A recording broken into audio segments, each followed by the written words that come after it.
Under the same roof, we share the love. Embracing the differences like hand in glove. Spreading peace and joy, it's a beautiful sight. Together we shine in each other's light. United we stand in love's pure might. Watching the world share in love and light.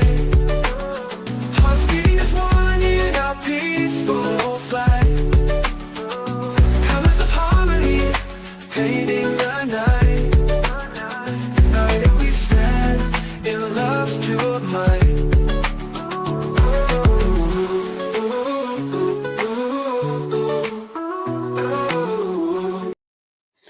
Good afternoon, everyone. Welcome to Watching the World News at Noon.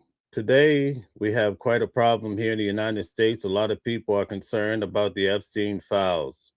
In fact, this entire year, we've been hearing about the Epstein files ever since Elon Musk said that Donald Trump is the Epstein files. So today, we're going to do a deep dive for our News at Noon.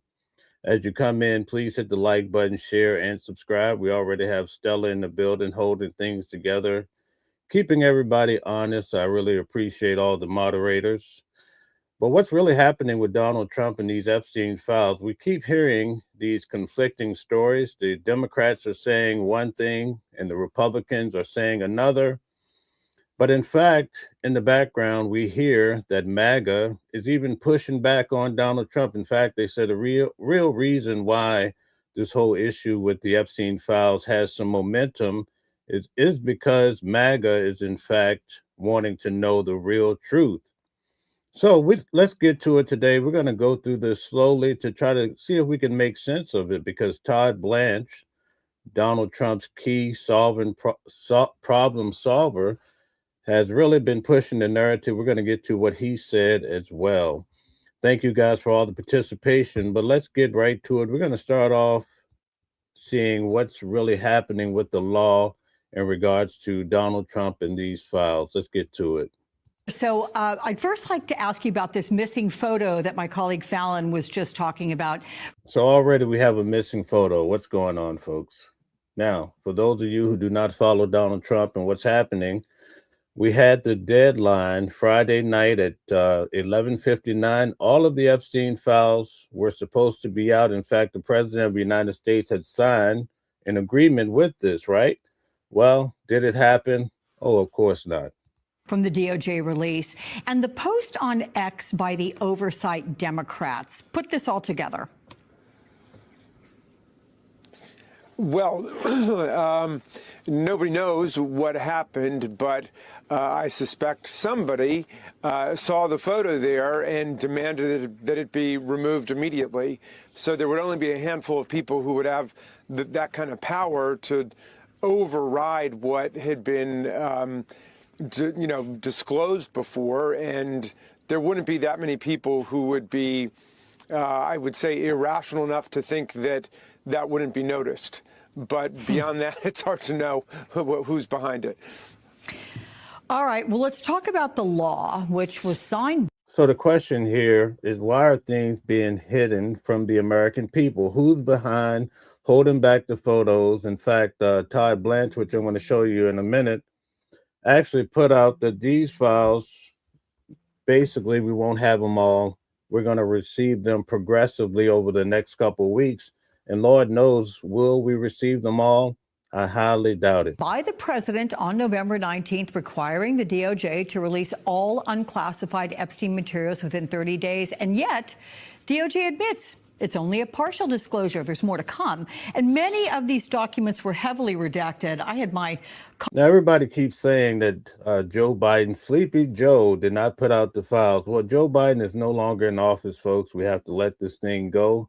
We need to try to understand, why are we not receiving these files now? That's the real question. We live in the moment, not in the past. Colleague, print out some of them here. I mean, for those of you who haven't seen this, okay, this is Grand Jury, New York. Oh, that's good. Yeah. Another one from Grand Jury, New York. Let's just do one more. Grand Jury. They're all like that. 119 pages worth from the New York Grand Jury file, completely blacked out.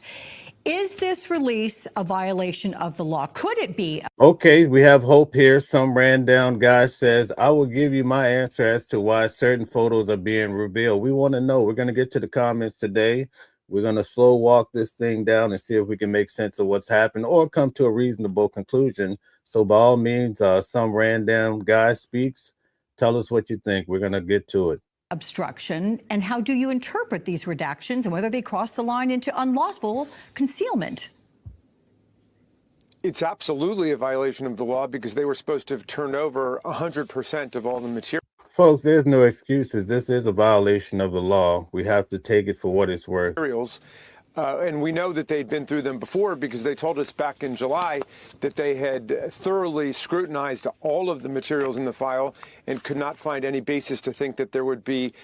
Now, here on this channel, I can look at Donald Trump and says, listen, I appreciate he sent the National Guard into these cities. I'm in New York where some individuals set a lady on fire. I can say that, but I can also say that if this Donald Trump, if the shoe was on the other foot, he would say, oh, Biden did not release it according to what he signed. To lock him up.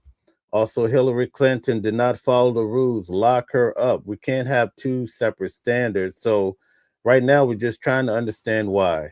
Evidence upon which a prosecutor could make any other criminal cases. So we know they'd been through it. They'd also summoned something like around 1,000 FBI agents to pore over all those materials to look for Donald Trump's name.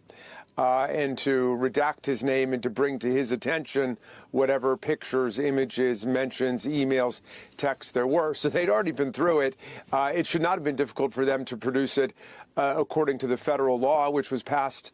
Now, this is very important, but guys, take a moment to welcome in AI Smart Cities, a great supporter of this channel. Now, some ran down guy says, thank you, simply this. As you already know, the victims have been redacted. However, okay, we're going to get to that. However, we also have Paul in the building. Paul says it's a sad day when the American president has to fight the American government to protect the American people. All right, very good. We have a Trump supporter. We welcome everybody in, but we just ask that you guys be peaceful. Overwhelmingly by Congress, in which Donald Trump purported to support.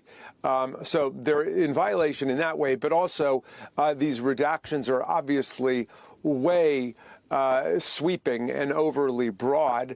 The law calls for redactions of identifying information relating to specific victims, but they also have to elucidate exactly why a particular redaction is taking place, rather than just blacking out an entire document like that. And, you know, a lot of the file looks like that. Okay, so some random guy basically gives a good explanation. He says they are slowly releasing the low tier people first and then working their way to the big fish. I can get with that. I can understand that. Great answer, by the way. Like, you know, ransom notes kind of pieced together and just blacked out all over the place. Do members of the Oversight Committee have even an inkling of what was redacted in the, 500 plus pages that were blacked out? Can Congress compel the DOJ to at least explain?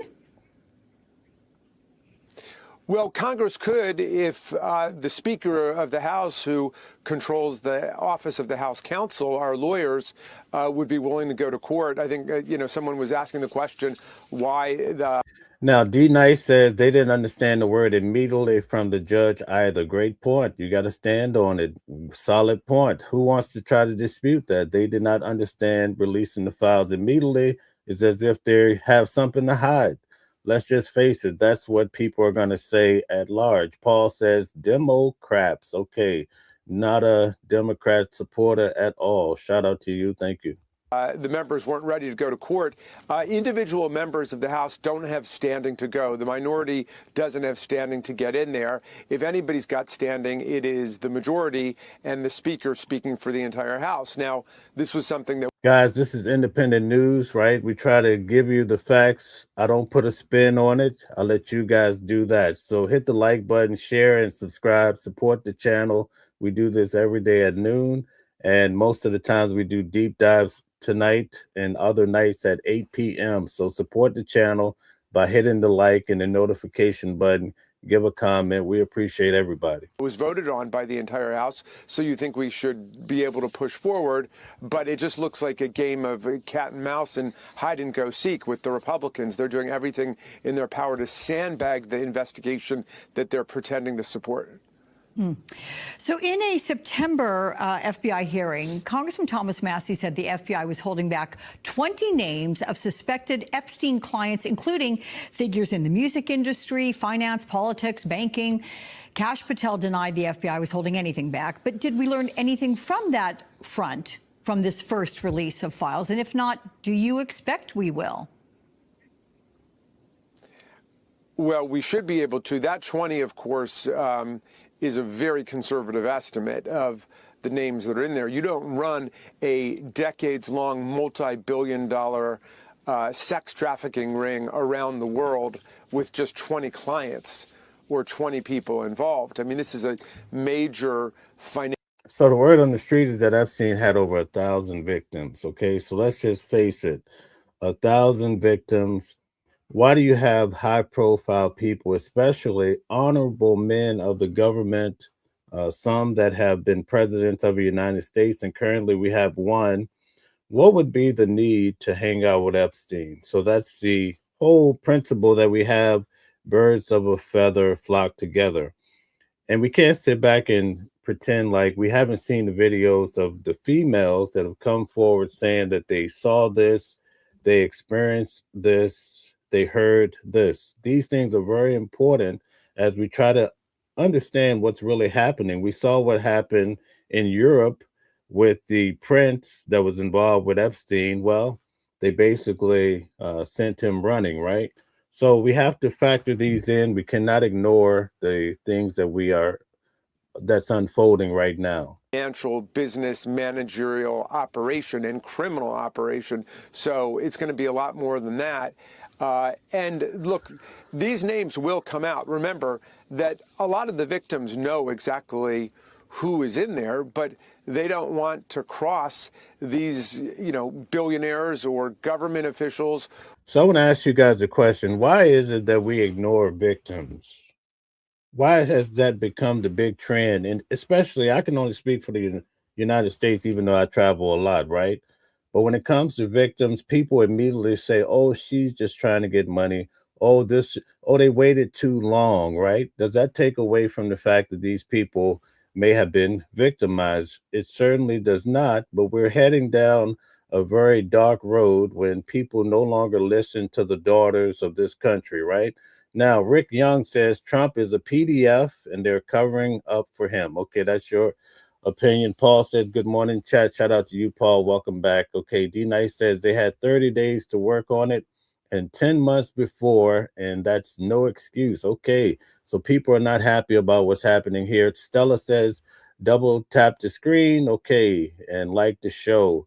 Walk-in says every redacted photo is just assumed to be Trump diddling. Oh my. Okay. Thank you. Let's get back to it. Or people who occupy real positions of power and influence and control, because I'm certain that they've threatened to make their lives miserable, or at least made implicit threats to that effect. But it's just building up like a pressure cooker right now. These names are. Yes, I would say it's a pressure cooker. I would find that it would be hard to find a man, any individual that did not come from a woman, does not perhaps even have a woman as a sister. A lot of men have daughters, right? So why have we become so ignorant when it comes to dealing with these victims, and people just don't care? So when it comes to this channel, though, we try to show both sides of the spectrum. We do not give you a narrative. So now we're going to go to the other side, and we're going to hear what Donald Trump's key man here, Todd Blanche, who I've met in person at Donald Trump's trial. Let's hear the reason for Donald Trump's administration as to why these files have not come out. Let's get both sides. We don't want to be narrow-minded here, okay? Let's get to it. Let's talk about the redactions, which you raised. The Epstein Files Transparency Act prohibits redactions, quote, on the basis of embarrassment, reputational harm, or political sensitivity. Has anything been redacted on that basis? Absolutely, positively not. And that's another trend that is just simply false. There were a number of photographs that were pulled down after being released on Friday. That's because a judge in New York has ordered us to listen to any victim or victim rights group if they have any concerns about the material that we're putting up. And so when we hear concerns, whether it's photographs of women that we do not believe are victims or we didn't. So, guys, just so you know, for those that are just coming in, we're covering two main subjects today. We're going to cover Donald Trump and the Epstein files. We're also going to get to what's happening in Venezuela as well. But I'm going to give you a little background on Todd Blanche, who is on the screen here. When I I attend these trials, right? So I just left Luigi Mangione's hearing. I was there for 3 weeks. I covered Diddy's trial. I was in the main courtroom with Diddy for 9 weeks. A big sacrifice. I went to Donald Trump's trial. In Donald Trump's case, where he received 34 felonies, the gentleman you see here, Todd Blanche, that was his attorney, and they had a team. And I will tell you, each day after court, I observed there was a big community of Asians out behind the courthouse that when they would walk past us. I'll put out some of the video today, but they were really fascinated with Todd Blanche. Well, when Donald Trump became president, he brought on Todd Blanche, who was his personal attorney, who helped him fight the 34 felonies, and they lost all 34, by the way. Donald Trump brought him into the White House. So now he is a key ingredient in the Donald Trump administration as well. So I'm just giving you a little background history on who Todd Blanche is. And now he's working on the Epstein files. In fact, he was sent to meet with Ghislaine Maxwell when this whole story broke. And Donald Trump perhaps said that he didn't really have much to do with it. But Todd Blanche went and met with Ghislaine Maxwell. And after he met with her, she was moved to a sweeter prison, if there's such a thing, to a prison camp where it's less forceful, I would say. So that gives you some background. So now he's speaking up as to why these files have not come out. Have information to show that they were victims, but we learned that there are concerns. Of course, we're taking that photograph down and we're going to address it. If we need to redact faces or other information, we will, and then we'll put it back up. So we are in every way, shape, and form complying with this statute, which, by the way, is what President Trump has been asking us to do since before he was elected.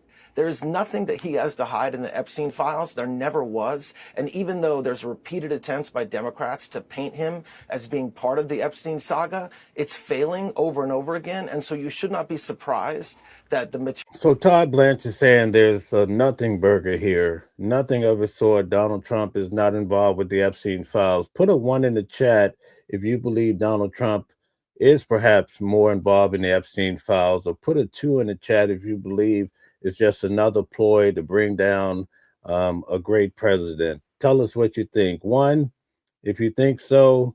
2, if you think not.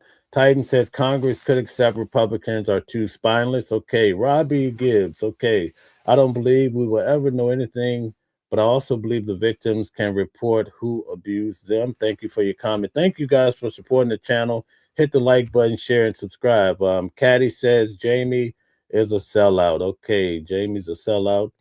Okay, Nurse D is in the building. So sick of hearing this Epstein crap when we have much more important issues to this nation. It's probably the #1 subject in America today, so we have to get to it. Titan says Republicans twist their morals to fit an amoral president. Okay, not so happy with the president. Let's get back to it. The material that we released on Friday, or the material that we're going to release over the next couple of weeks, is exactly what the statute requires us to release, which is everything that we have from this case, with the exception of redacting personal information from victims and other statutes, privileges and things like that. Otherwise, everything's getting produced. Mr. Blanche, I want to follow up with you on what you just said. You were referencing the 15 files released Friday. They disappeared from DOJ's website yesterday, including this photo of what looks like a desk with a drawer open containing photos of Donald Trump. Just to be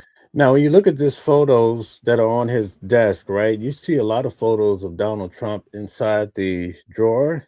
If you really look at this photo, you can see there's several different photos. You can also see various photos on top of the desk that even involve the Pope. So a lot of people were involved with Epstein. Does it make them criminals? No. But for the most part, people are predominantly concerned about the president of the United States. They want to know what was happening. Very clear to put a fine point on it. Why were these files taken down? You're saying it was at the direction of a judge? Well, you can see in that photo, there's photographs of women. And so we learned after releasing that photograph that there were concerns about those women and the fact that we had put that photo up. So we pulled that photo down. It has nothing to do with President Trump. There are dozens of photos of President Trump already released to the public, seeing him with Mr. Epstein. He has said that in the 90s and early 2000s, he socialized with him. So the absurdity of us pulling down a photo, a single photo, because President All Trump right, was guys. So it looks like we're torn down the middle as far as Donald Trump having something to do with it, and others are saying no. It seems that we're pretty much divided. Okay, so there you have it. it is laughable. And the fact that everybody's trying to act like that's the case is a reflection of their true motivation. But the reality is anybody, any victim, any victim's lawyers, any victim rights group can reach out to us and say, hey, Department of Justice, there's a document, there's a photo, there's something within the Epstein files that identifies me. And we will then, of course, pull that off and investigate it. Are you saying that one or more of the women in one of the photos or several of the photos is a victim or a survivor of Jeffrey Epstein, and that's why you took those files down? And will they be put back up? No, that's not what I'm saying. We, of course, if we knew that, if we believed that that photograph contained a survivor, we wouldn't have put it up in the first place without redacting the faces. But notwithstanding what we believe, we don't have. Okay, we have a lot of people coming in. Please hit the like button, share, and subscribe. Lisa Ann says, what kind of people want to pay huge government and buy illegals when we have no money? Okay, Swagger Like Us is back in the building. Nice to have you back. Says liberalism is being rejected worldwide. Okay, nobody wants the libs. Okay, Michael Thomas says, how many people want Stump gone? I'm number one of all the votes. Stump must go. Okay, not a fan of Donald Trump. Okay, AI Smart City says, I'm interested in hearing more about the confidential informant turned president theory. Okay, I want to know more about that too. That would be awesome to learn more about. Okay, Mrs. Smith says, why do you blindly believe what this person is saying? I don't think anybody's blindly believing. We're just trying to. That's why we're showing both sides of the aisle. We show a little bit of CNN and Fox. We try to put it all together, even the underground news as well. Perfect information. And so when we hear from victims' rights groups about this type of photograph, we pull it down and investigate. We're still investigating that photo. The photo will go back up, and the only question is whether there will be redactions on the photo. And of course, if there are survivors in any of the photos, we will redact them as Congress expects us to do, as President Trump expects us to do, and as the Attorney General and Director Patel have directed the department to do. Okay, let's delve more deeply into the redactions. Is any information about President Trump redacted in any of the files that have or will be released? No. Not unless it's supposed to be redacted under the law, which means victim information or any sort of privilege, like attorney-client privilege. But I have no reason to believe that the lawyers that were working on this case were talking about President Trump, because he had nothing to do with the Epstein files. He had nothing to do with the horrific crimes that Mr. Epstein committed. I don't think he could say he has nothing to do with the files. I can understand saying the crimes, but if he's in the files, like, how can you make that statement? Especially at a high level as an attorney. And so I don't expect there will be anything redacted, but the short answer is we are not redacting information. Because keep in mind, guys, where this all started. It started with Elon Musk, I believe around April, when he tweeted, when he was very disgruntled with Donald Trump. He said Donald Trump is the Epstein files. And that's when the media really ran with this whole concept of Donald Trump and Epstein, and people started digging. Even you had the YouTubers all the way to the highest of the legacy media, everybody digging in about this story. And that's how we got here. around President Trump, around any other individual involved with Mr. Epstein, and that narrative, which is not based on fact at all, is completely false. The White House has said that President Trump is included in the files. Can you guarantee that every mention and every photo of President Trump in the Epstein files will be released? Yes. Yes, I mean, I've said it 3-4 times now. We've said it before, and President Trump has said it repeatedly since before he. Again, it's hard to follow this train of reasoning because we started this video off with them actually redacting a whole picture. Like, what's really going on here? Can we trust? Now, maybe that picture did not have Donald Trump in it, but there has to be some major reason why they're redacting entire pictures, and a lot of information is being withheld. Was elected, and since he was elected, all summer long, he said the same thing: I have nothing to hide. And so, of course, that's the case. But let me just make sure everybody understands something. To the extent that he is, quote, in the Epstein files, it's not because he had anything to do with the horrific crimes. Full stop. But yes, if President Trump is mentioned, if there's Dari says that waste of time on Trump, it's Israel. photographs that we have of President Trump or anybody else, they of course will be released, with the exception of any victims or survivors that we've identified, which we will either not release that photograph if it's just a photograph of a survivor, or if we do release the photograph because there's other individuals in the picture, the survivors. I think Jason gave the best explanation so far. It says he was a black male artist talking about Epstein, so anyone with him could be compromised. And I think we are starting to see this whole saga unfold. Yes, indeed. Thank you for that comment, Jason. Face or in her entire body, in some cases, will be redacted. We thank you for watching, and remember, stay. So there you have it. We're actually going to go to one of Epstein's attorneys and see what she has to say in regards to this matter. Then we're going to get to a whole breakdown as to how this could be against the law because of what's happening with Donald Trump, the government, and the Epstein files. So stay tuned. Then we're going to get to Venezuela and understand now they have three ships as of now, breaking news, that have been seized by the United States government. But let's get to Epstein's attorney and find out what's happening. Farmer was a professional artist. She was about 25 years old. She had graduated from the New York Academy of Art, a figurative arts school in New York, and she was working as an employee for Jeffrey Epstein in New York City.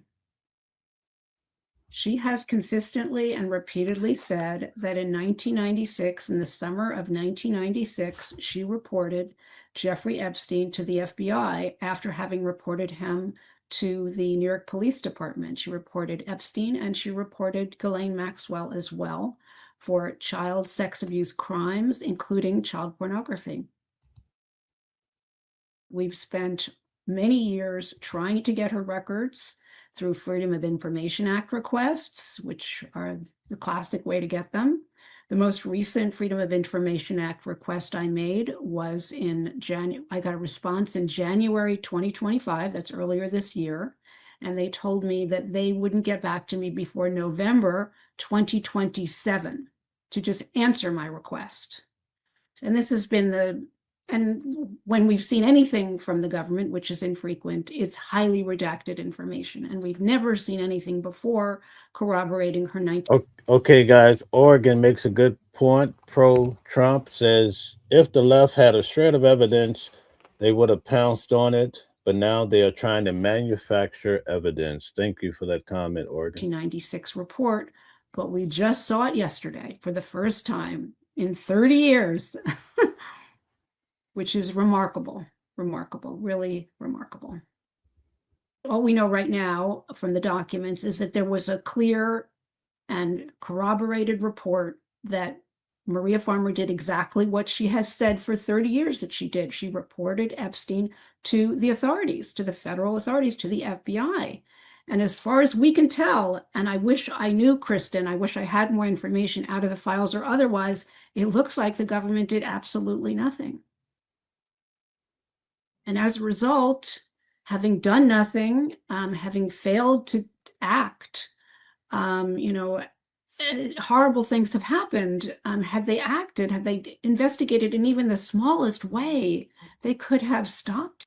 Welcome back, Virgil. Nice to have you here. Virgil says all companies leaving California bye jobs. Okay, so we're starting to hear that this whole situation with Epstein has been going on for so many years. In fact, it was reported to the FBI, and guess what? Accordingly, nothing was really done, and Epstein's list kept growing and growing. No one heard the cry of those victims, and we have to wonder, apart from the news, apart from the law, just as a human with a brain, you have to wonder why people are not paying attention to the victims.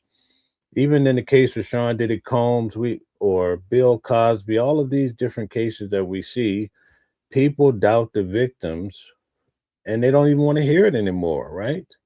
Something has to give when it comes to this, and we really need to get to the bottom of it. Him. And it's not just the victims, it's also the victims' families, because it affects not just that person, but everyone they deal with, their loved ones, the people that they come in contact with, their ability to function in society. So it affected thousands of lives, and they could have spared that for those thousands of people, and they could have avoided 30 years of trauma if they had just done their job.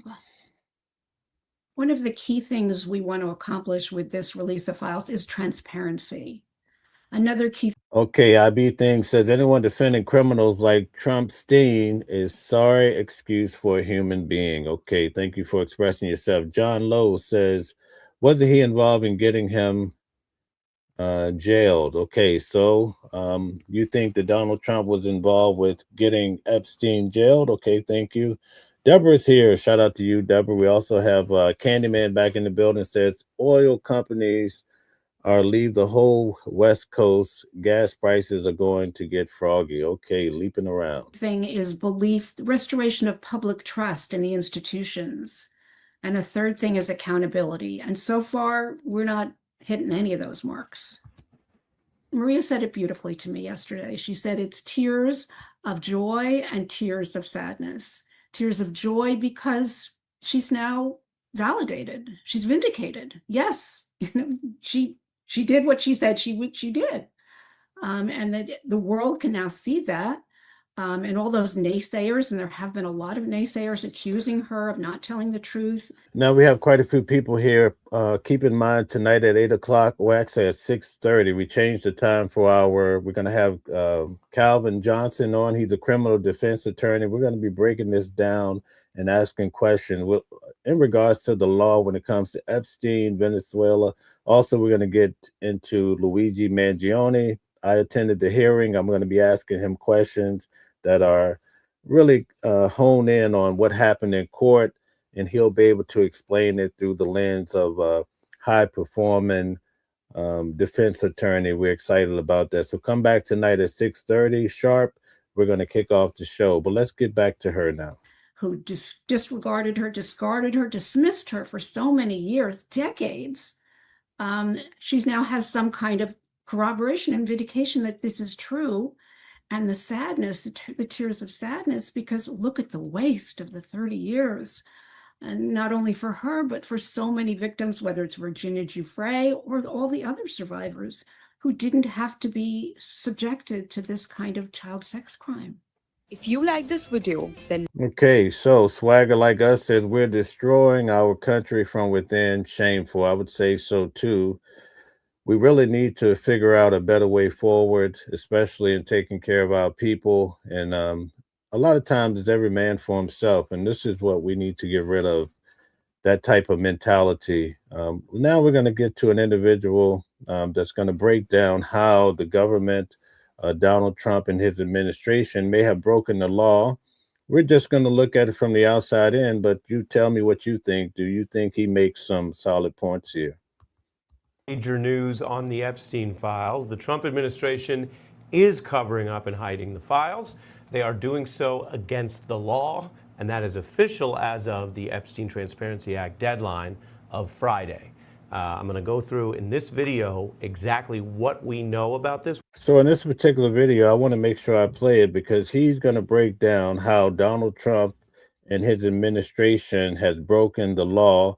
But then I really want to hear from you guys. What do you think? Do you think that there's some credence to what he's actually saying? Why it matters and why pressure could still yield a lot more documents. I'm Ari Melber, lawyer and journalist. This is actually a part two. In part one, I discussed how the initial file dump does have new information. We have previously undisclosed FBI materials, interview records with accusers, new flight logs, and even the actual first time ever 1996 complaint. The first known complaint to the government about Epstein's crimes. Took many more years, as we know, for anything to be done. Now, Michael Thomas in the chat says, yeah, right. If he didn't have anything to do with the Epstein, then why are they redacting a lot of the photos? Okay, so Michael's making a solid point too. IB Thing says wrong.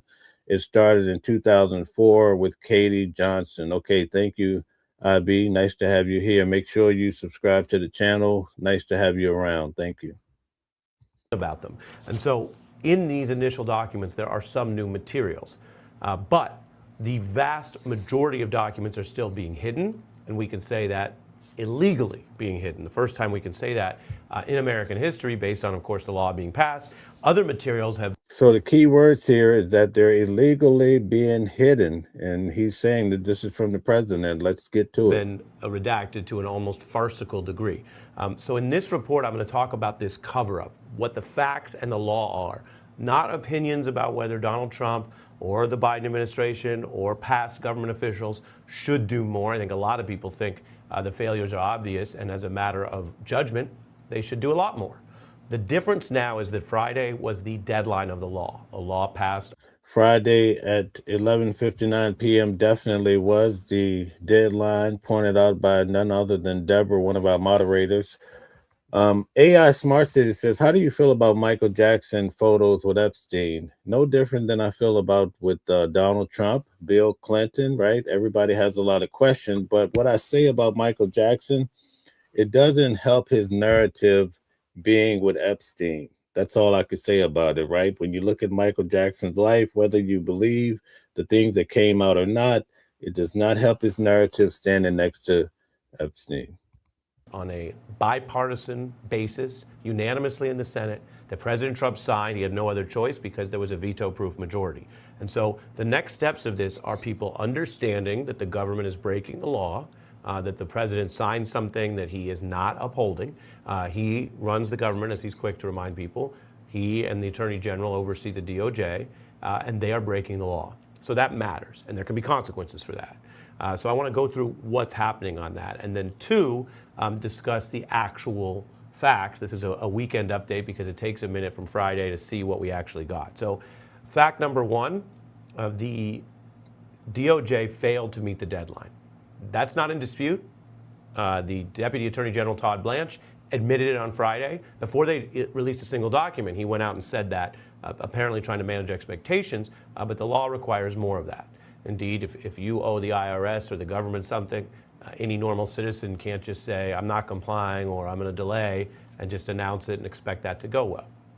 Number two, the documents they have provided are nothing close to the total requested. You could imagine a scenario where the government says, we've been asked for this, we're giving you 95% of it, and we have reasons why 5% it can be held back. And legally, there's no exact formula.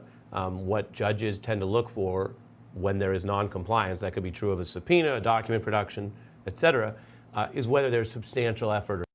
Now, Octologic Smith says you hang around a person and you're best friends for 15 years and you didn't know what they were doing and you didn't help them out at all at any point. Okay, solid point. I like the way you think. Or not, and just lying or BSing about it or BSing a judge doesn't usually work well. Here, it's not even close. Take Blanche's statement that there are 100,000 plus more documents in the Epstein files. Well, they've released, now that we've looked through it, about under 5,000 new ones, about 4,000 new material. That could be photos, videos, PDFs. Take it all together, and it's about in that ballpark. So that's less than 5% of the total that Blanche, the government, says are in the Epstein files, let alone what other materials they may not admit to. So 5% is not close. It's just a total violation. By the way, if you're looking at these redactions, and we've heard about some of these that are over expansive. Past redactions could be more reasonable, right? If you have the material, but you redact what looks like someone's name, that might be reasonable. But in any event, it doesn't take a month with 200 plus lawyers, which is what the DOJ says they're using, and these are experienced top lawyers, plus the other professional staff, to review the redactions of 4,000 documents, and a lot of them are photos. So that's not what they spent the month doing. My job as a journalist, and here as a legal journalist, is to tell you those facts, not to add a ton of other speculation. People can debate why they did it this way, why they didn't provide more by the deadline. But I'm here to tell you, having done document reviews and covered this type of material, it just doesn't take a month. So that's not the issue. And therein, the reason why a lot of people feel like there's something to hide, because it doesn't take this long. Candyman says, after no one goes to jail over the Epstein files, I'm calling for every elected official that wasted hundreds of millions of dollars in the rabbit hole to be removed from Congress. Candyman, thank you for your continued support. Number three, the Trump DOJ over the weekend has already been busted for covering up some of the few documents they did release. The Associated Press looked into this. I want to quote their reporting. They found 16 different materials that were posted on Friday and then were drawn back.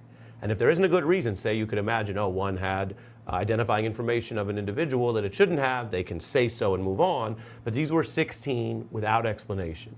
If you're curious, under the law, the deadline was Friday, and the government is allowed 2 more weeks to explain their redactions, and they're supposed to do so seriously in detail. So every time there's a redaction, they explain why, and that way the Congress and ultimately perhaps the courts will review it.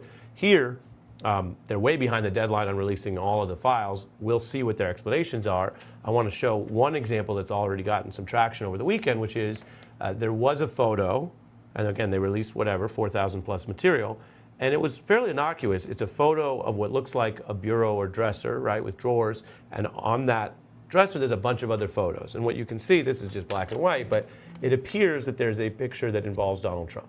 That itself, by the way, is not incriminating. Doesn't tell you much of anything, but there it is.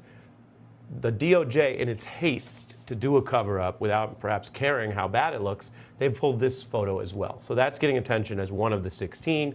That suggests a cover-up. What's not in here? All the important material that would go to who are the other people, largely, allegedly, rich and powerful men that might be involved in the crimes or the cover-up.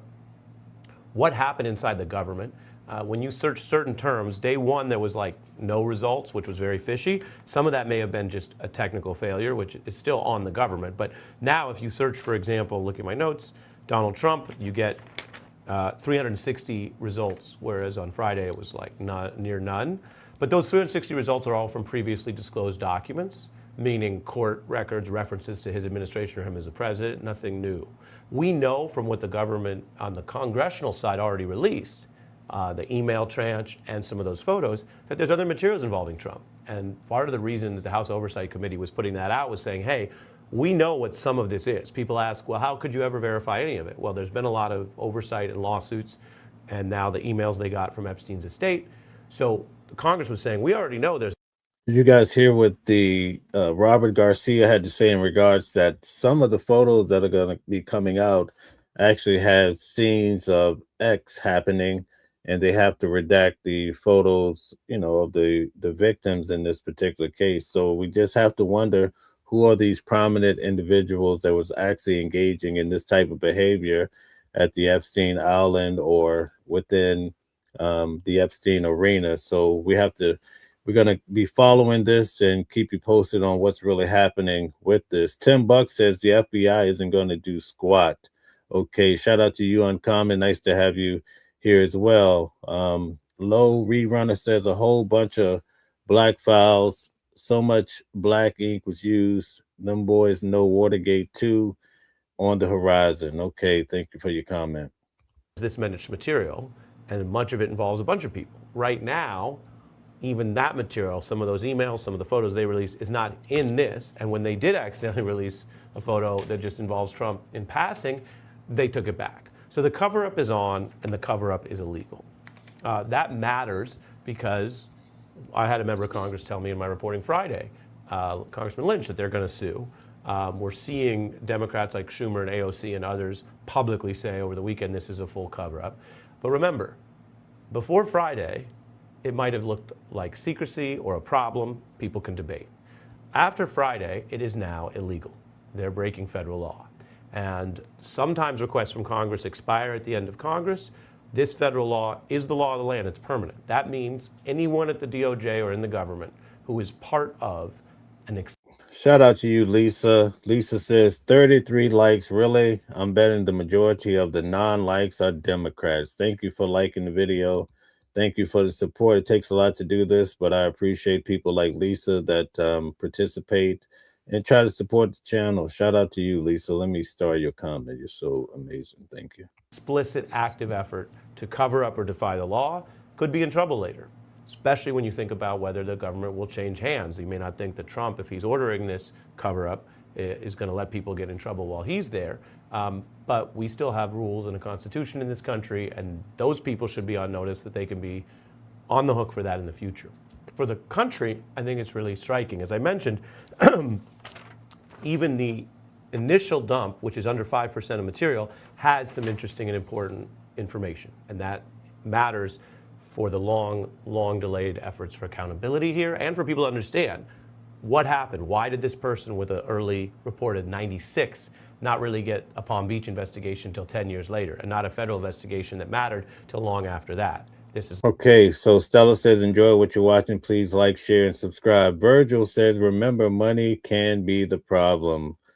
As most people follow the scriptures, there's a scripture that says that money is the root of all evil. So what you're saying is similar to the basis of that. AI Smart City says Trump was working to solve the Epstein case, which is more likely. Okay, so Donald Trump was a secret agent trying to help capture or have Epstein locked up. Remember now, Epstein was unalive during the Trump administration. Not to say that that had anything to do with it per se, but that is a matter of fact. Okay, Jeff says normal has no proper definition. Normal will have a different meaning 30 years from now as it did 30 years ago. Okay, that's a great point. When I covered Sean Diddy Combs' trial, that's the point that I made. A lot of the things they were doing 30 years ago, 20 years ago, this generation looks at it quite differently, right? So you have to stand before often a different generation to be judged in life. like I said, part two. And part one, I went more into depth into that. So that matters. One of my favorite quotes from John Dewey is, a problem well stated is a problem half solved. It's a bit optimistic, but if people actually understand what happened here, what the problems are, and the public overwhelmingly wants justice, not.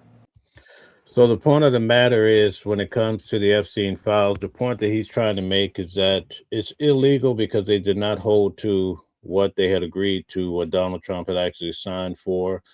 And that was totally releasing the files by the deadline, which was Friday night at 11:59. What do you guys think? That's the real big question. Do you think that there's something real sinister here? Why is the Epstein files lingering on? Remember, earlier in the year, everybody was quite concerned with the Epstein files, even more so, right? But then we had quite a few things happen. Charlie Kirk, his murder occurred. That kind of caused a distraction. We had all these things happening in Venezuela. There's been so many different, events that caused people to stop talking about Epstein. But lo and behold, the Epstein files came back with a vengeance about a month ago, because we've been covering it pretty extensively on this channel. And so now the fact that the deadline came, they had 30 days and over 200 attorneys, what have you, looking into these files, and still the files were not completely released. That caused people to feel like there might be some deception happening. And so that's what we want to really get to. Now, we're going to move on, but we will continue to cover the Epstein files, no doubt about it, right? And I'm pretty sure you guys who really follow this, you want to know the latest information. You could tune in with us every day at noon. We go live for news at noon. We cover the hot topics that's occurring here in our country and throughout the world. And also at night, we try to do news and also deep dives. Like today at 6:30, we will be on with criminal defense attorney Calvin Johnson to break down more about the Epstein files, Luigi Mangione, and also what's happening in Venezuela. Now, speaking of Venezuela, we're going to go to this information now. So we're going to see what happened with the 2 new seizures of these ships. The U.S. seizing a second oil tanker off the coast of Venezuela. President Trump accusing Maduro's regime of stealing U.S. assets to finance criminal activity and declaring it a terrorist organization. Hudson Institute senior fellow Rebecca Heinrichs joins us now. Rebecca, good morning. This is now obviously the second time that the Trump administration has seized a tanker, saying that they are going to stop all unsanctioned oil tankers. What do you make of this development? Well, look, the administration is following through on exactly what they said they would do, Griff. And Marco Rubio just said over the weekend, too, that that the status quo with Maduro in power in Maduro is not sustainable for the United States. It's intolerable. And so you're going to see this pressure campaign continue, interdicting sanctioned oil coming out of Venezuela. Most of the oil, as you know, Griff, is going to China. So tell us in the comments, what do you guys think? Do you think this whole situation in Venezuela is about drugs, fentanyl, and so forth coming into our country, taking the lives of so many individuals? Or do you think it's about something else, such as oil? Tell us what you think. We want to know your opinion. China is Maduro's biggest backer when it comes to buying Venezuelan oil. Of course, then you have Venezuela using the shadow fleet and also selling heavy crude to Iran. And then Iran, of course, gives Venezuela what it needs. And so it's also being supported by some of our other biggest adversaries, Griff. And this sanctioned oil, by the way, goes back years. But now you look at the enforcement, which is really unprecedented. You have more than 15% of U.S. deployed naval ships in the Caribbean. Do you foresee? So far, everybody's saying it's all the above, drugs and oil. Rick Young says 99% of fentanyl comes to the Mexican border. Okay, so that's a good question. Why aren't they taking this stance on Mexico? So that leaves some room for thought as to why or what's really happening in Venezuela. That they're going to be able to continue to enforce this blockade? Oh, yeah, I think that we're going to see this for the next several weeks. As you said, you know, it's one thing to just have sanctions on this illicit oil that's propping up the regime. But what's notable here is that we are now finally enforcing it.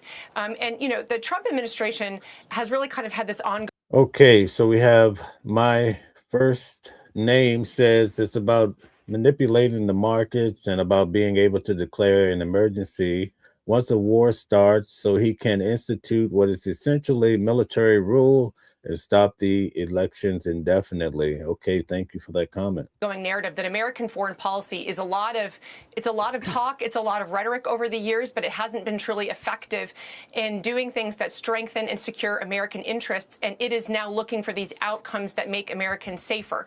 The other thing, Griff, that's important is the Trump administration put sanctions back on some of Maduro's relatives, his nephews, these narco nephews, who the Biden administration lifted these sanctions. They're putting them back on because they are directly supporting the narco terrorism in Venezuela. Yeah, those sanctions. Okay, so Butch says Venezuela is one of the biggest drug distributors. Okay, thank you for that. Lisa says stop the elections would be great. Okay, thank you, Lisa.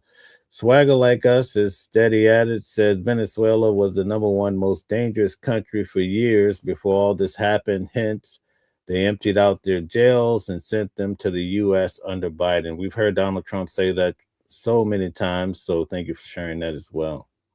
Are significant, and really the last we've seen of Maduro, who knows what his move is. Last time we saw him, he was singing Bobby Farron's Don't Worry, Be Happy, but clearly he is feeling that pressure. Let me change gears quickly, Rebecca, to Netanyahu. Benjamin Netanyahu will reportedly brief Trump on possible new Iran strikes when they meet at Mar-a-Lago on December 29th. What do you make of that?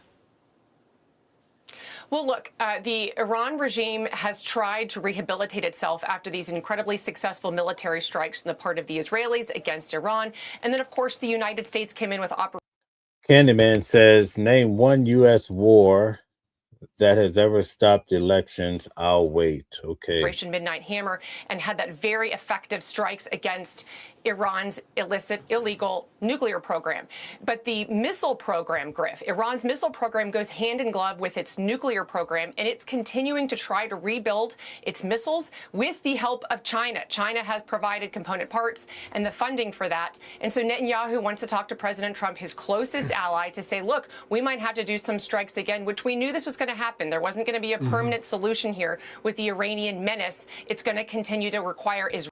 Well, Lisa says you'll be waiting forever. My first name says Trump pardon to bigger drug lords from other countries. Okay, facts. Israeli and the United States' support to keep the Iran regime weakened so that it cannot harm our troops in the region and our allies.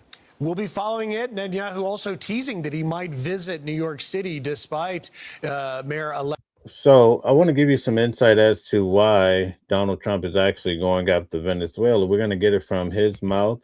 We get it right from what he said, not hearsay. So let's get to that as well. It's the goal of the blockade with Venezuela to regime change. It's the blockade. Not going to let anybody going through that should be going through. You remember they took all of our energy rights. They took all of our oil from not that long ago, and we want it back, but they took it. So there you have it, folks. We've been hearing about the drugs. Not that the drugs isn't a problem, but Donald Trump tells you about the oil contracts, and he wants it back. The United States wants it back. So we get a glimpse as to why they're going into Venezuela strong. They illegally took it. Getting land, oil rights, whatever we had, they took it away because we had a president that maybe wasn't watching. Nick says that Donald Trump pardoned a drug lord. Laugh out loud. Okay. But they're not going to do that. We want it back. They took our oil rights. We had a lot of oil there. As you know, they threw our companies out. So there's no doubt about it that this isn't about oil. For anyone saying anything different, it's on record. So we try to stick with the facts. We try not to delve so far out into no man's land, just making up stuff. Even when it comes to the Epstein files, I constantly tell you guys that, we don't have an individual coming out saying the president did this to me, right? Now, does that mean it didn't happen? No. But there's also the factor that many people are afraid to speak up. Donald Trump's other attorney, right? I talked about Todd Blanche, but remember Michael Cohen, who actually went to prison near me in New York, up in Otisville. He was in the federal prison. He speaks about a young underage individual being involved that he had to negotiate a deal with, and so forth and so on. These stories are out there, but right now is the point. We don't have a story coming forward about something sinister, not to say it won't happen. So that's it. All right, so we have another seizure. We get the idea of why Donald Trump is going after Venezuela. So during this week, we heard that Venezuela had put out their army to protect the ships from being seized. Well, it's not working, folks. We had number 2 develop, but now we had number 3 within the last 24 hours. Let's get to it. Another seizure of the big oil tankers. Tension between the U.S. and Venezuela is escalating. American forces seizing yet another oil tanker today, making it the 3rd vessel this month. Bloomberg now reporting the tanker was headed toward Venezuela. The specific location for the operation has not been revealed just yet, but this is the 2nd ship in just 24 hours. On Saturday, a ship was docked in Venezuela prior to the Coast Guard's apprehension. Officials are claiming that the vessel is carrying oil and is subject to U.S. sanctions. Secretaries Hegseth and Noem both taking to social media to thank the U.S. Coast Guard for its... Now, keep in mind that this happened today, folks. So the United States is not playing games when it comes to Venezuela. They're on a mission, and we're going to keep reporting as it continues to develop. Involvement in the operation. News Nation's And by that, please take a moment, hit the like button, share, and subscribe so we can get more eyes and push the channel out more so more people can be aware of what's really happening around the world. Hannah Brandt joins us live from our nation's capital. Hannah, what's the latest on this third boat? Well, Jessica, this is certainly an important update in this ongoing operation. Here's what we know. U.S. forces boarded the Bella 1 oil tanker near Venezuela today, according to Bloomberg's report. They're saying the vessel was among those sanctioned by the U.S. and was... Okay, we're going to pause here for a minute. I think it's Tequila says Trump doesn't know the difference between asylum seekers and insane asylums. Now let that sink in. Good job, Tequila. He is mistaken trying to make people hate immigrants by saying other countries dump crazy people and prisons here. Okay, that's a good comment. Thank you for sharing that. Candyman says, yep, which swat an election in Honduras, which allowed us to gain another ally over Democrats. You don't know how the world works. Okay, so you're pushing back on someone. Okay, thank you very much. Let's get back to it. On its way to Venezuela to load. But as you noted, this is the second seizure just this weekend and the third this month. And these seizures really are part of the Trump administration's pressure campaign on Venezuela and on its leader, Nicolas Maduro. It was just days ago that President Trump first announced a blockade on all of the sanctioned oil tankers coming both in and out of the country. And then yesterday, DHS Secretary Kristi Noem announced a new seizure. She shared a video of it. You can see it on your screen here. She says this shows U.S. Coast Guard and Defense Department forces stopping that oil tanker. This is a tanker called Centuries, and it was the second time the U.S. seized a vessel near Venezuela in just the past few.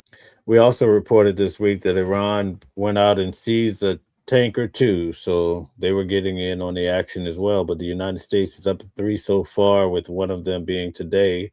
My first name says we haven't had a felon in the White House who is openly benefiting from his government connections and has no line whoever between his interests, the government. Okay, thank you for that comment. Okay, and Simple Tick says, should we not take it back? Okay, thank you very much. Weeks. It follows the December 10th seizure of the skipper. That's the first seizure we know of in recent months. You can see the skipper has now moved closer to Texas. And in responding to some questions about whether that second tanker was even on the official U.S. list of sanctioned vessels, White House Oregon gives a good comment, says, and I like the way we keep pushing back. I think everybody should be a critical thinker and also challenge every statement, even mine. Oregon says maybe it's because of theft from America. All right, that's a good way of looking at it as well. That's a good point. Skynet says, what's up, New York? Shout out to you. Nice to have you here as well. Thanks for supporting the channel. Okay. Stella says, enjoy what you're watching. Please like, share, and subscribe, and consider becoming a member. Now, guys, keep in mind, today at 6:30, I'll have on criminal defense attorney Calvin Johnson. We're going to get to Luigi Mangione. I was at the hearing every day, so if you'd like to hear some of the details, but a lot of the mistakes that were made in regards to this is insane. You wouldn't believe what the police officers were doing.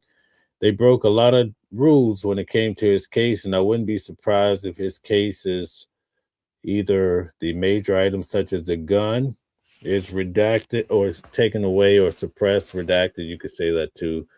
Or he also had a journal, which in this particular case at the hearing, the prosecutor kept trying to call it a manifesto. And also at the hearing, the prosecutor kept saying he executed Brian Thompson in the street. Now, Karen Agnifilo defends Luigi Mangione. She was very upset that this prosecutor kept saying and using the words he executed Brian Thompson. But the judge pushed back, and the judge says, well, they can use these terms during the hearing, right? Because it's not the trial, but you cannot use these words during the trial.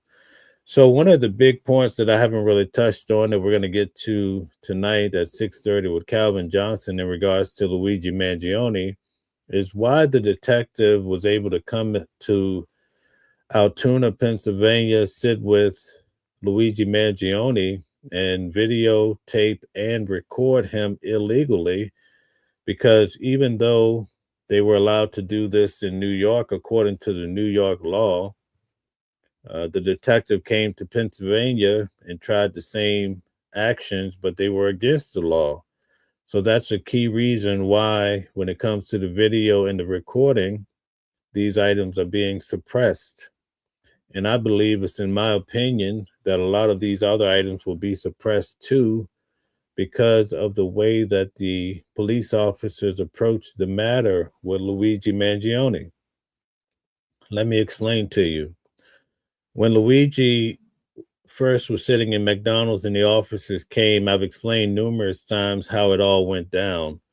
But it's really the spirit of the law and how they conducted themselves, because the overall picture that you get from sitting in court, and that's why I go to these court cases and I come back and report to you guys about what's happening. In fact, next I'm going out for Charlie Kirk's assassination with Tyler Robertson. But the real key here with Luigi Mangione is that within 40 minutes, you had 13 officers surrounding him in the McDonald's small little lobby or dining area. Like, what's the need for that? Under cross-examination, Karen Agnifilo, Mark Agnifilo, and Jacob Kaplan, whenever they cross-examined the officers, they were able to find a similar train of thought from these officers. In fact, when they would ask the officers, well, how did you know that this is Luigi Mangione? They say, oh, we saw it on Fox. Every one of them, except the lieutenant. He kind of, I think, in my opinion, he caught on to that. So he said that he learned about, and he could identify Luigi. It wasn't from some breaking news internally with the police department or memo. He said he learned about it by opening up his laptop to the default news page, maybe like Yahoo or Google, and then he saw Luigi's photo several times. And so then they would pull up the photos, and the officers would have to pick out which photos they had seen of Luigi. And the prominent photos that they saw were the photos at the hostel where he pulled down his mask to flirt with a female. Okay, so that's how he got himself in a lot of trouble. Also, in the taxi, there's two photos. There's one of him getting out of the taxi. He looks back at a camera. And also, when he's sitting in the back seat of the taxi, you probably have seen the photo of him peering into the camera as well. So these photos were key ingredients as to how he was actually caught. But the big picture with these 13 officers, and I think it's going to have an effect on the case. In fact, when I first started covering the case, everybody's like, oh, this is cut and dry. But now we're starting to see a difference. And the difference is because people are realizing that the officers have made some serious mistakes. They turned this whole event into a fanfare. In fact, one of the officers by the name of Fox, he was key into searching Luigi the second time, also reading him his rights. And even when he read his rights to Luigi, he was wrong with some of the statements. And so under cross-examination, Karen Agnifilo tore him a new one, really, because he came across as being arrogant, but he was wrong. So if you're going to be arrogant, you have to be on top of your game. So Karen Agnifilo really shredded him to pieces. But that officer Fox, he's also the same officer who took Luigi Mangione to his arraignment that night. And while he's driving Luigi Mangione to the courthouse, he makes some sort of statement. They did not play it in court, but Karen Agnifilo, she quoted it. He said something like, "This is the arrest of a lifetime," and Luigi's in the back seat. So while we're in court for the hearing, we get a chance to hear all of these details that cause a lot of concern in regards to the details of the case. And so even though we're not trying to take away from what happened to Brian Thompson, right, on the streets of New York, right, we're not trying to take away from that. On a separate track, every person that's in court going through the system are entitled to their rights. And so even yourself, if you were ever pulled into the court system, you would want your rights to be upheld, right? We see that a lot with what's happening with ICE, and people and their rights are not being honored, right? That's a big problem, right? So as we attended this hearing, that was the big point of interest that came out. The officers were lying to him. I've broken that down tremendously on this channel. But we also know that according to the Supreme Court, the officers have the right to lie to you to get the truth out of you. But here's the concern. I felt like the defense were catching the officers in lies on the stand. And I don't think they're taught to lie on the stand. And that's against the law for any American, right? So when it goes to trial, they're going to have a hard time getting through this case because the officers are lying. And they said that this is what they're told to do. So let's not move away from that point. But the average American does not realize that this is what officers are taught. The only way you would probably know about it is if you watch the first 48 and some of these other crime stories or what have you, right? Or if you attend the trials like I do when I go and sit in court, take notes, and I come back and report about it. So again, we will see what's going to happen. Now, for Luigi Mangione, in January the 9th, he has a federal case that starts, or the hearing starts for his federal case. So there's two cases in New York. I just attended the hearing for the state level charges, but his life is on the line. He's facing the death penalty when it comes to the federal case. So that's why everybody's asking, like, how could he be facing the death penalty in New York? Well, it's because the federal case is being held in New York, and he's going to be in the same federal courthouse as Sean Diddy Combs because he also sat for a federal case. And again, I was in that courtroom, the main courtroom, sitting behind Diddy each day, taking notes and coming back and reporting to you guys about it. So later on today, tune back in with us. We're going to have the criminal defense attorney, Calvin Johnson, one of the best to do it, 25 years. And he'll be sitting with me to answer questions about Luigi. We want to know about the certificates. I want to ask him about the incident to arrest, because the officer says that under the policy, under the law statute of incident to arrest, that let's say, for instance, I get arrested in Pennsylvania today, they automatically have the rights to search my bags and my possessions, right? Well, the defense did a good job in showing that that's not necessarily true. And they also had cases in point to prove that that's not the case. And what's so shaking about Luigi Mangione case is that they did not acquire a warrant to go through his belongings. And also, when they got back to the precinct, the officer Wasser did not order a warrant at that point.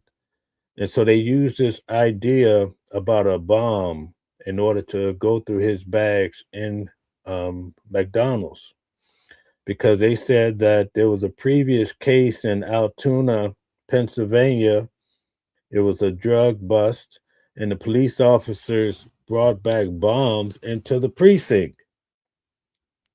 So they arrested two guys for drug activity, and these guys had bombs in their bags.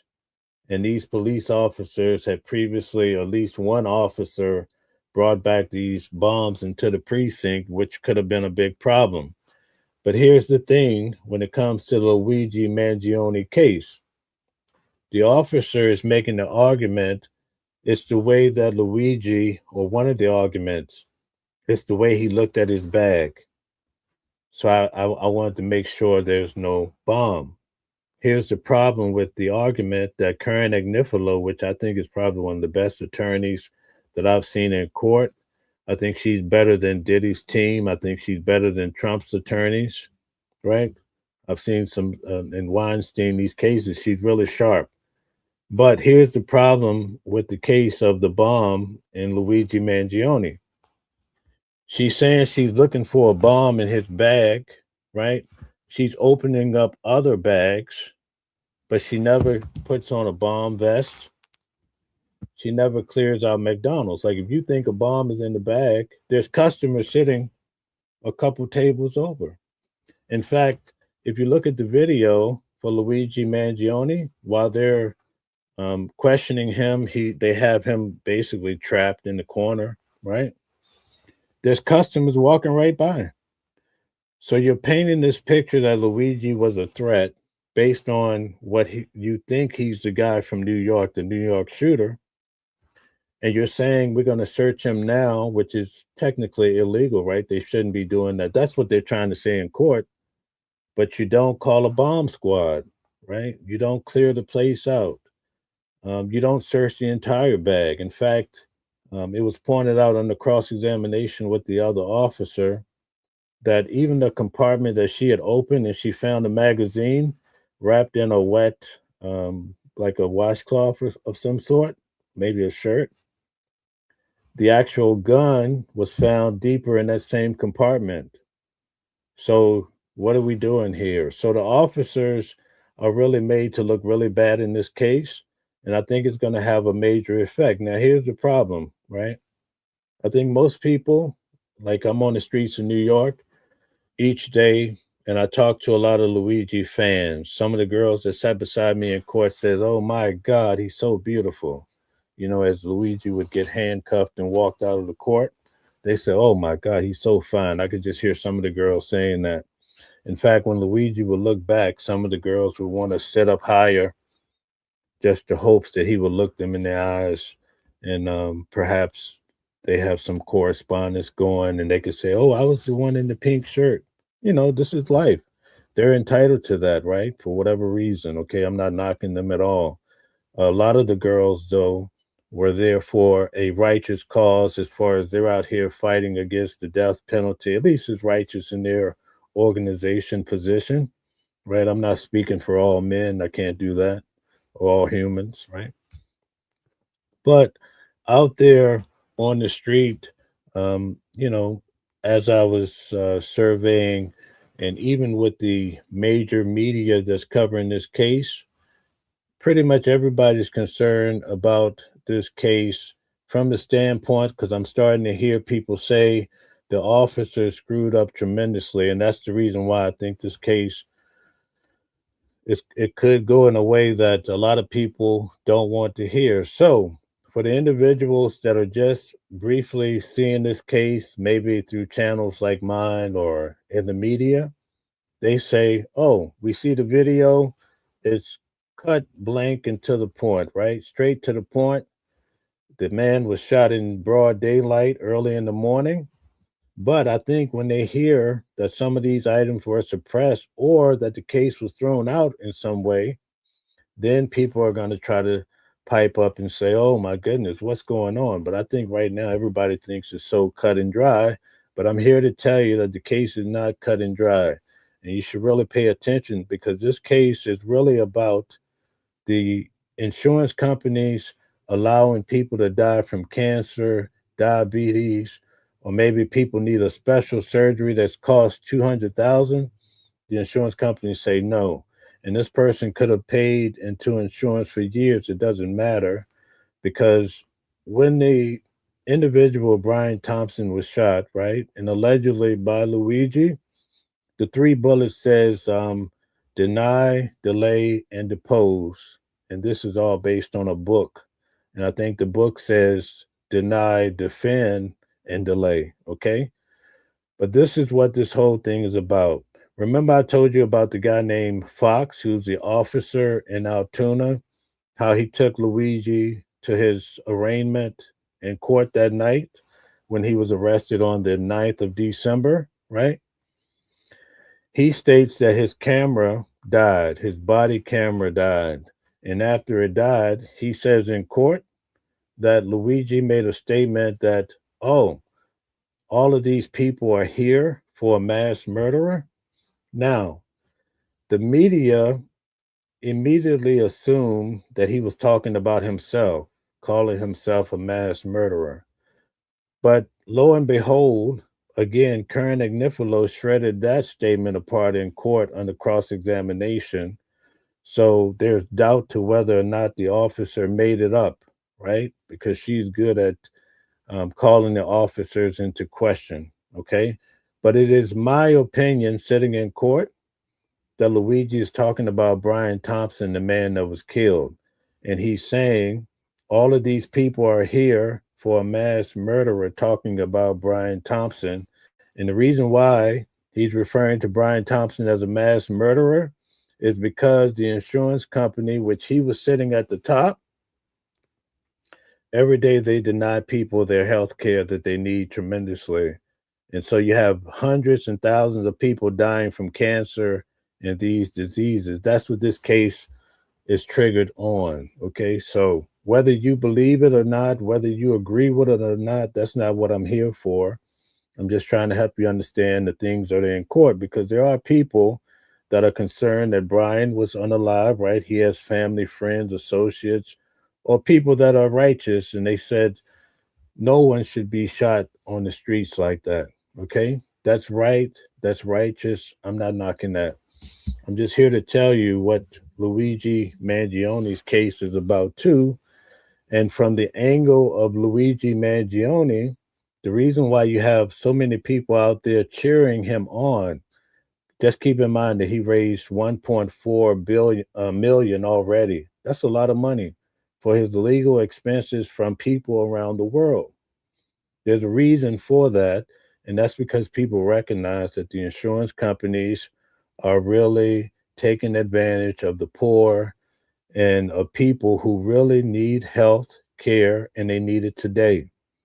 And so for people that have had a loved one die from this, you probably have them contributing, or for whatever reason, maybe they just think he's a handsome fella, but they're contributing to his case, and that has a meaning.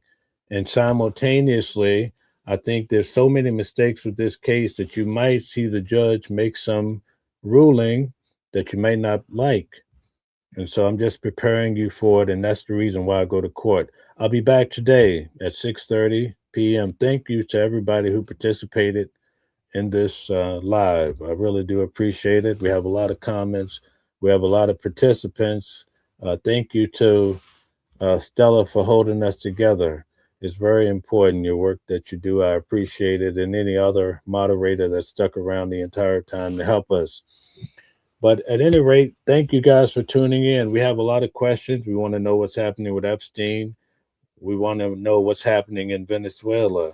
Is this really about drugs? Is it about oil? Is it about everything?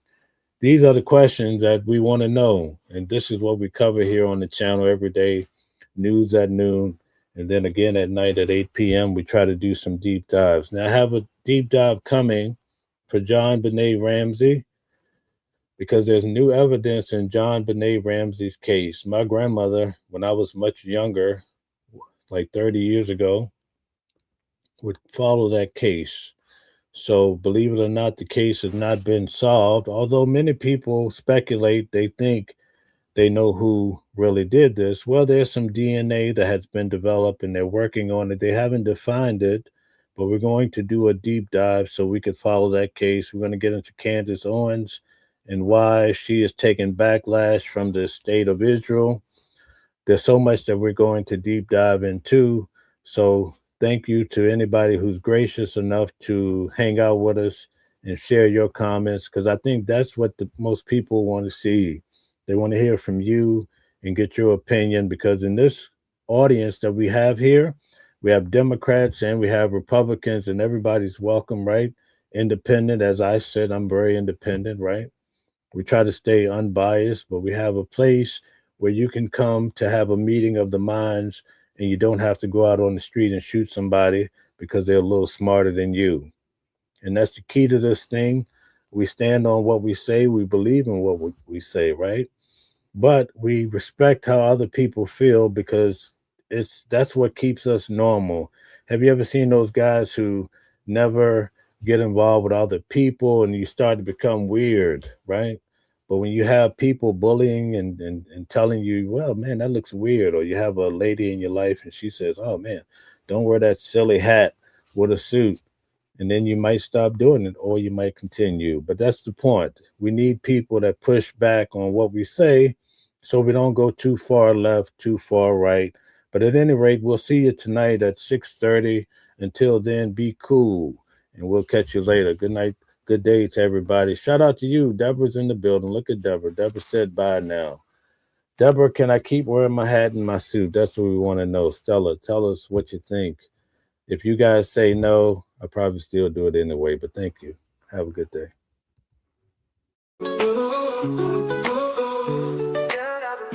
Different voices, but the same song. Living a world where we all belong. Kindness leading the way, breaking the chains. In the symphony of love, the thing remains. Embracing diversity, brighter days in sight. Watching the world sharing love and light. Hearts beating as one in our peaceful flight. Colors of harmony, painting the night. United we stand in love's pure might.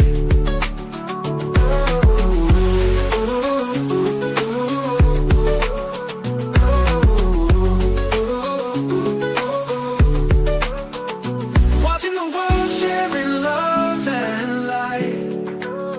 Hearts beating as one in our peaceful flight.